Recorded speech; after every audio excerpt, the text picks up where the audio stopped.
Esther Kapitulo 7. Binitay si Haman. Si Haring Xerxes at si Haman ay dumalo sa ikalawang handaan ni Reyna Esther. Habang sila'y nagiinuman, itinanong ng hari, "Reyna Esther, ano nga ba ang hihilingin mo? Sabihin mo at ibibigay ko sa iyo kahit ang kalahati ng aking kaharian."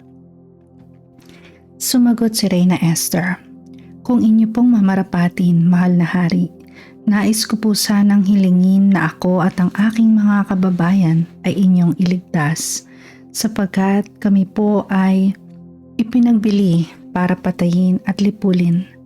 Kung kami po ay ipinagbili upang maging mga alipin, magsasawalang kibo na lamang po ako at hindi na kayo gagambalain pa. Subalit kami po ay nililipol na." Itinanong ng hari, "Sinong may pakana ng mga bagay na ito?" Sumagot si Esther, "Ang aming kaaway at tagausig, ang masamang si Haman." At si Haman ay nangatog sa takot sa harap ng hari at ng reyna. Galit na tumindig ang hari at nagpunta sa hardin ng palasyo.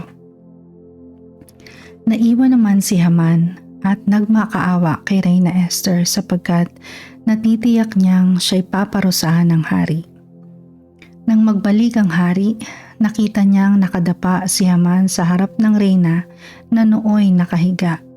Dahil dito'y pagalit na sinabi ng hari, "Pagbabalakan pa niya ng masama ang reyna at sa loob pa naman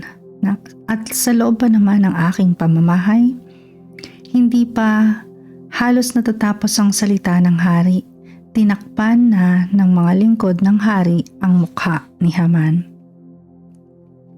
Pagkatapos sinabi ni Harbona, isa sa mga eunuko ng hari, "Nagpagawa na po si Haman ng isang bitayan para kay Mordecai na nagligtas sa buhay ninyo, mahal na hari. Ang taas po ng bitayan ay 22.5 metro at naroon sa tabi ng kanyang bahay. Doon siya bitayin, utos ng hari." Binitay nga si Haman sa bitayang ginawa niya para kay Mordecai. Pagkatapos napawi na ang galit ng hari.